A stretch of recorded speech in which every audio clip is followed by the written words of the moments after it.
Yahweh Bashem Shai, Bahashem Rakakudash. Double honors unto the apostles and the elders. Salutations to all my fellow laborers doing this work in truth and sincerity, risking their lives and their freedom to do so, now more so than ever. To the scattered elect that are scattered around the four corners of the earth, that be like unto the speckled bird, the Israelite foreigners. And to the Akwath that are listening and learning, to you I say Shalom. This is your brother Malcolm from the branch of the Great Millstone here in Chicago, coming at you with another lesson in truth. And I want to lamb back skillfully add,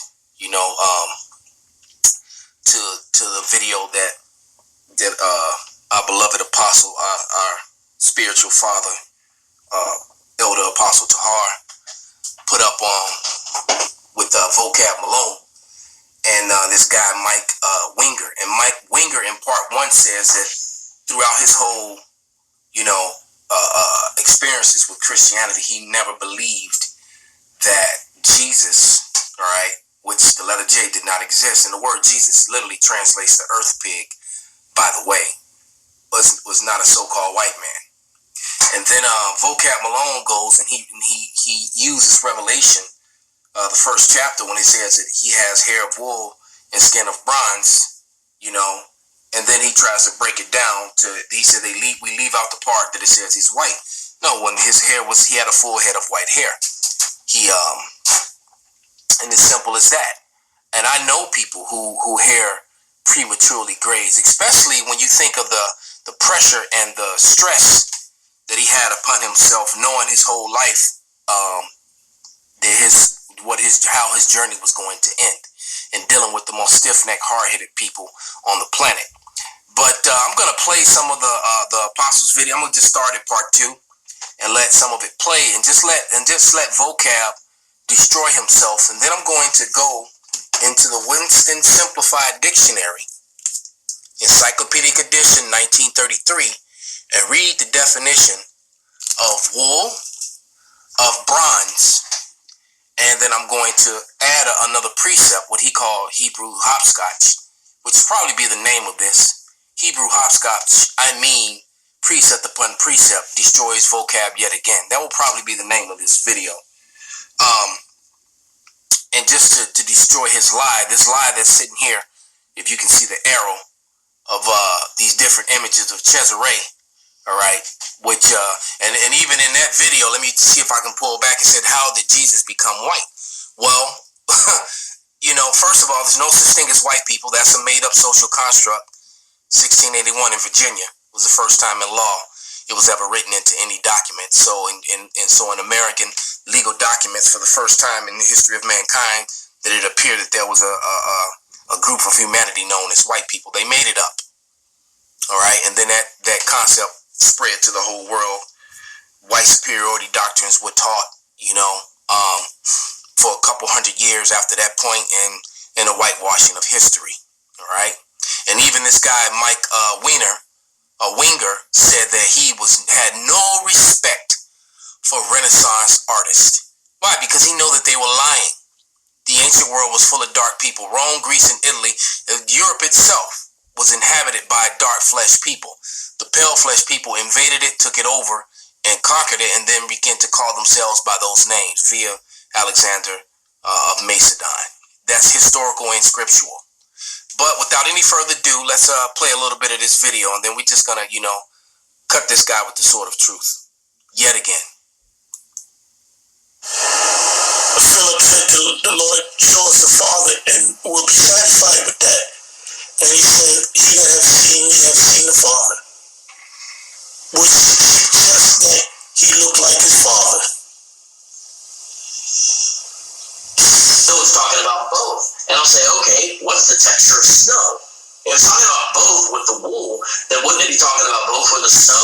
That's why the scripture say precept upon precept. See, he creates madness. No one's questioning what's the texture of snow. You see the confusion that this lion Amalekite brings? Vocab, the Temanite, Amalek Malone, Teman Malone. Precept upon precept, line upon line, here a little and there a little in the book of Isaiah. So the answer to Revelation 1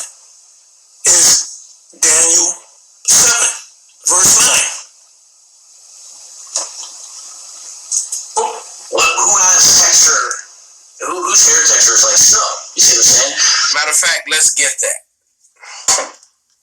And he tried to say that the hair is white. He just fumbles it. That it's talking about texture. All right. But when Daniel 7 and 9, which the apostle called for, and I'm gonna go ahead and read it. See, I'm honored right now. I get to read for the apostle. That's a high honor. All right, to be able to read for the apostles, man. But let's go to the book of Daniel 7 and 9. And it reads, I beheld till the thrones were cast down, and the ancients of days did sit, whose garment was white as snow, and his hair of his head like the pure wool. See, it didn't say anything about it being a color. It said it was like the pure wool. And wool comes in many colors. All right? Sheep they're kind of grayish and black and white and different colors, mixed colored. Okay? But nevertheless, we know that when you read Revelation, it says, as you see on the screen, white like wool. He had white, woolly, and textured hair, white as snow.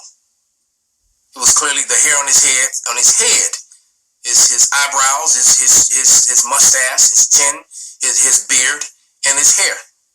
All right. Then it says, and then when you get down to it, said his feet were like fine brass. In another version, I read it said bronze. All right. Bronze and brass are both derivatives of brown. Like the apostle pointed out, the guitar in the background. Even though it's a little bit more yellowish, well, we're going to read about bronze. It's still a derivative. Yellow is a derivative of brown. There's no yellow people.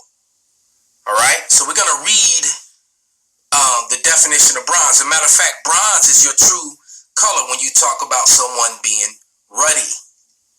All right? That's that, because once again, you Google ruddy horse, ruddy duck, ruddy bird, ruddy cow, you're going to get that brownish red, that brown with the reddish tone, the bronze. Then you look up ruddy people, you're going to see some brown people with that reddish tones in their skins, like I have. Light brown with reddish tones. All right? But then you're going to also get pale people with pink cheeks and reddish cheeks, which doesn't fit the bronze definition of all. The brown is not there. All right? So let's grab a couple quick scriptures. The first one is going to be Hebrews 7 and 14. I'm actually grabbing scriptures I hadn't even intended to. Just to make it clear, it said, for it is evident that our Lord sprang out of Judah, of which tribe Moses spake nothing concerning priesthood. Well, it's telling you that he came from the Judites. Well, when you go to another precept, the Hebrew hopscotch, let me hopscotch on back to the book of Jeremiah 14 and 2.